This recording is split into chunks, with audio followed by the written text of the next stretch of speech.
শাকিব খান দেশে কথা বলছেন হেসে হেসে। শাকিব খান দেশে এসেছেন, হেসে হেসে সাংবাদিকদের সঙ্গে কথা বলছেন। কয়েকটা বিষয় নিয়ে আলাপ করতে চাই এই শাকিব খানকে নিয়ে। এই শাকিব খান কোন শাকিব খান?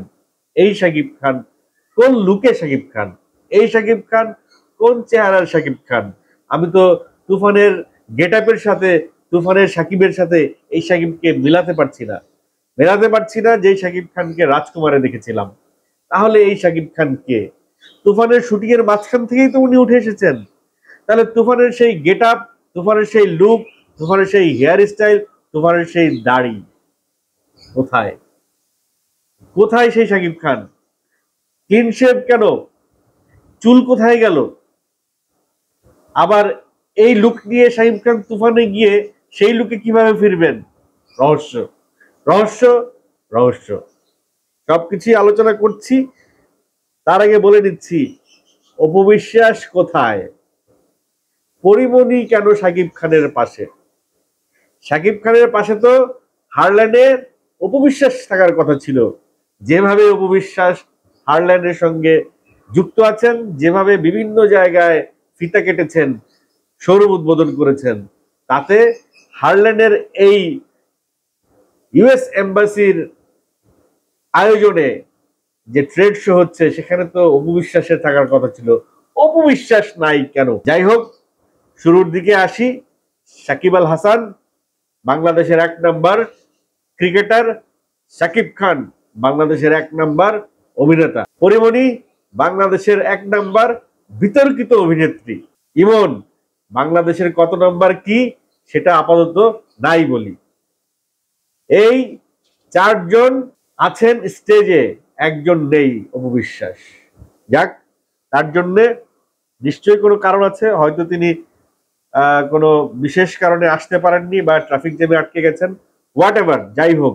কিন্তু শাকিব খানের এই যে লুকটা, এই লুকটা তো তুফানের সঙ্গে মিলছে না। তারও আগে যেটা বলতে চাইছিলাম যে শাকিব খান দেশে কথা বলছেন হেসে হেসে। যেই বিতর্ক, যেই আলোচনা, যেই সমালোচনা তৈরি হয়েছিল শাকিব খানের প্রযোজক আরশাদ আদনান, শাকিব খান আর আলফা আই শাহরিয়ার শাকিল সহ, তুফানের টিজার এবং রায়হান রাফি সহ পুরো বিষয়টা ঘোলাটে করে দিয়ে একটা পরিবেশ সৃষ্টি হয়েছিল। এই ঘোলাটে পরিবেশে শাকিব খান এসে হেসে হেসে কথা বলতে পারতেন? পারতেন না। পরিবেশ আগে তিনি ঠিক করে নিয়েছেন ওখানে থাকতেই, তারপরে দেশে এসে কথা বলছেন হেসে হেসে। ভাল লাগছে ব্যাপারটা, ভাল লাগছে, এরকমটাই তো চাই। আরো একটি বিষয় পরিলক্ষিত, সেটি হচ্ছে শাকিব খান যে লুকটা এখানে এসছেন, এই লুকটা মেলে না তুফানের সঙ্গে। তার মানে তুফানের যে চুলটা তিনি ইউজ করেছেন সেটা ফেক, কিন্তু সেই মেকআপটা এত সুন্দর হয়েছে, এত এত ক্লিন হয়েছে, এত গোছানো হয়েছে যে বোঝাই যাচ্ছে না শাকিব খানের সেই চুলটা নকল চুল। এটি নিয়ে আমি কন্টেন্ট করেছিলাম, অনেকেই অনেক কিছু বলেছিলেন না বুঝে, আমি বলেছিলাম বুঝে। এখন হয়তো অনেকের সেই বুঝ আসবে, তবে একটু দেরিতে হয়। টিউবলাইট অনেক সময় একটু দেরিতে জ্বলে, এটা কোনো বিষয় না, কিন্তু লাইটটা যে জ্বলে এটা হচ্ছে বড় বিষয়। শাকিব খানের সেই ক্লিন শেভ, তাহলে দাড়িও কি সেই নকল? বা দাড়িওটাও একটু উইগ? হতে পারে তার দাড়িটা নকল না, হতে পারে তুফানে তার এই গেট আপও আছে, হতে পারে, হতে পারে শাকিব খানকে তুফানে যে এরকম একটা ক্লিন শেপ গেটাপেও দেখা যাবে, যেটা তার গ্যাংস্টার হওয়ার আগের চেহারা। হতে পারে রায়হান রাফি শেষের অংশ আগে শুট করে ফেলেছে, এবার প্রথম অংশটা শুট করবে, তাই শাকিব খান ক্লিন শেপে চলে আসছে, তাই শাকিব খান চুল কেটে ছোট করে ফেলেছে। কিন্তু বিষয়টা এত সহজ নয়। শাকিব খান যাওয়ার আগে যে চুল ছিল আর আসার পরে যে চুল, আর তুফানের যে চুল, অনেক তফাৎ। তো যাই হোক, সে বিষয়ে সেটা কোনো মুখ্য বিষয় না, সেটা কোনো বড় বিষয় না। তুফান তো ঝড় তুলে দিছে, তুফান যে একটা ঝড় তুলে দিছে সেটা শাকিব খান তার নিজের মুখেই বলছেন যে তুফান যে ঝড় তুলেছে এটা তো কেবল শুরু, বাদ বাকিটা আরো আসছে রিলিজের আগে তুফানের আরো বিশাল বিশাল ঝড় আসবে। সেগুলো কি, সেগুলোর জন্য প্রস্তুত থাকি, জানি না আমি কি, কিন্তু প্রস্তুত আছি, প্রস্তুত থাকতে হবে আপনাদেরকে। বড় বড় ধামাকা নিয়ে, বড় বড় সংবাদ নিয়ে, চমক নিয়ে তুফান আবারও আসছে, হয়তো কালকে নয়তো পরশুদিন। রায়হান রাফি জানে কিভাবে একটা সিনেমার মার্কেটিং করতে হয়, মার্কেটিং করে, সোশ্যাল মার্কেটিং করে কিভাবে একটা সিনেমার হাইপ ক্রিয়েট করতে হয়। তবে এটাতে শাকিব খান আছে বলেই কিন্তু এই হাইপ, অন্য হিরো হলে এতটা হাইপ হইতো কি আমি জানি না। রায়হান রাফির কপাল ভালো, রায়হান রাফির ভাগ্য ভালো, রায়হান রাফি শাকিব খানকে পাইছে তার ড্রিম প্রজেক্ট তুফানে। এটি সে নিজেই স্বীকার করছে যে তুফান তার ড্রিম প্রজেক্ট এবং শাকিব খানকে পাওয়াটা তার জন্য আশীর্বাদ।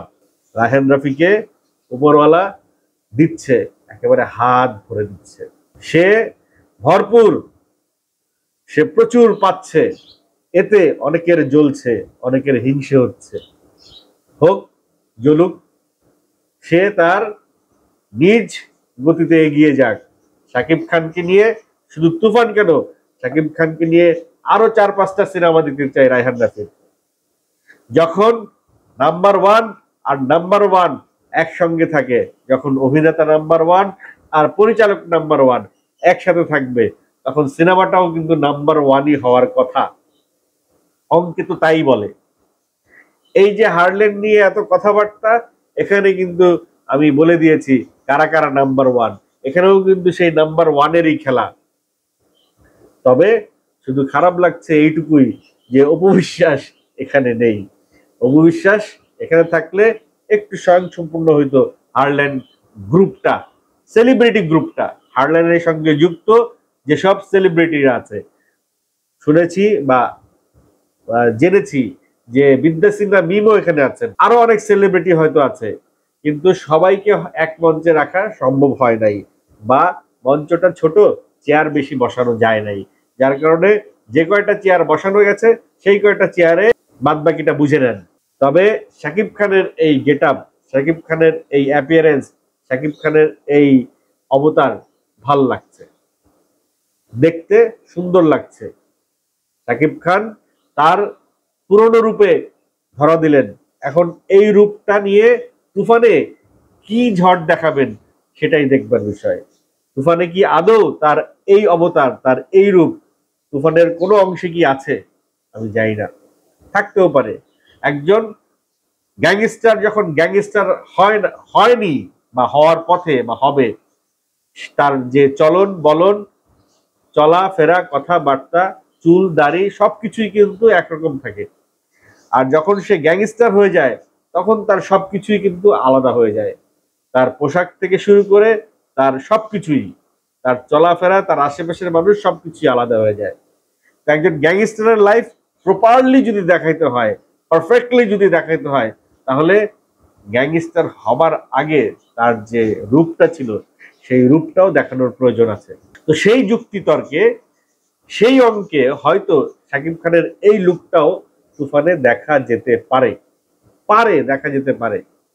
বাকিটা আমরা তুফান সিনেমাতে মিলিয়ে নেব। শাকিব খান হয়তো আজকেই আবার ফেরত যাবেন। আমি ভেবেছিলাম এই শাকিব খান হারল্যান্ডের এই প্রেস কনফারেন্সে আরো কিছু কথা বলবেন, কিন্তু খুবই সতর্কতার সাথে, খুবই বুদ্ধিমত্তার সাথে তিনি যা বলেছেন শুধু হারল্যান্ড নিয়ে বলেছেন, আর তুফান নিয়ে দু একটি কথা বলেছেন, আর কোনো কথা বলেননি। সাংবাদিকদের হয়তো আর কোনো প্রশ্ন করার সুযোগই দেননি, অথবা আগে থেকেই সাংবাদিকদের ইনস্ট্রাকশন দেওয়া ছিল হারল্যান্ড ছাড়া অন্য কিছু নিয়ে কথা হবে না। আজকে শাকিব খানের জায়গায় যদি বুবলি থাকতো, আজকে শাকিব খানের জায়গায় যদি অপবিশ্বাস থাকতো, আজকে শাকিব খানের জায়গায় অন্য কোনো হিরো থাকতো, তাহলে হারল্যান্ড নিয়ে যত কথা হয়েছে এত কথা হইতো না, হইতো অন্য কথা। দেখেন আপনারা অন্যান্য একটার ইন্টারভিউ মিলিয়ে দেখেন, আসে একটার ইন্টারভিউ দিতে, সাংবাদিকদের প্রশ্নের মুখে, তাদেরও দোষ নাই, সাংবাদিকরা এত প্রশ্ন করে যে তারা ট্র্যাক থেকে আরেক ট্র্যাকে যাইতে বাধ্য হয়, সাংবাদিকের সম্মান রাখার জন্য তার একটা প্রশ্ন করেছে, সেই প্রশ্নের উত্তরটা দিতে হবে। তাহলে শাকিব খানকে অন্য কোনো জায়গা থেকে প্রশ্নটা করা হয়নি কেন? অন্য কোনো প্রশ্ন তাকে করার সুযোগ পায়নি কেন? ইয়েটা কোথায়, বিষয়টা কি? এগুলো এখন এখান থেকেও এখন শেখার বিষয় আছে অন্যান্য নায়ক নায়িকারা। এই যে একটা সিনেমার প্রচারণা করতে যায় তার ব্যক্তিগত জীবন নিয়ে কথা বলা, অন্য নায়ক নায়িকাকে নিয়ে কথা বলা, অন্য ইস্যু নিয়ে কথা বলা, এগুলো এখন এই জায়গা থেকে শিখতে হবে, এগুলো বাদ দিতে হবে। তাহলে তার পার্সোনালিটি, শাকিব খানের পার্সোনালিটির কাছে যাওয়ার একটা সুযোগ থাকবে। দেখেন একটা হিরোর পার্সোনালিটি কোথায়, তাকে সাংবাদিকরা অন্য কোনো বিষয়ে প্রশ্নই করতে পারলো না, সুযোগই পাইল না। আমি এই জন্যই বলছি সুযোগ পায় নাই, এই জন্যই বলছি প্রশ্ন করে নাই, কারণ এখনো পর্যন্ত সেরকম কোনো প্রশ্ন বা প্রশ্নোত্তর পর্ব আমি এখনো ইউটিউবে বা অন্য কোনো সংবাদ মাধ্যমে দেখি নাই। তাই ধরে নিচ্ছি শাকিব খান তার সেই পার্সোনালিটি, সেই ব্যক্তিত্ব বজায় রেখেই চলাফেরা করেন। তাকে এক ইন্টারভিউতে এক কাজে এসে অন্য কাজের ব্যাপারে উত্তর দিতে হয় না, প্রশ্নের সম্মুখীন হতে হয় না। যাই হোক, শাকিব খানের এই অবতার, শাকিব খানের এই রূপ আপনাদের কাছে কেমন লাগলো অবশ্যই কমেন্ট করে জানাবেন।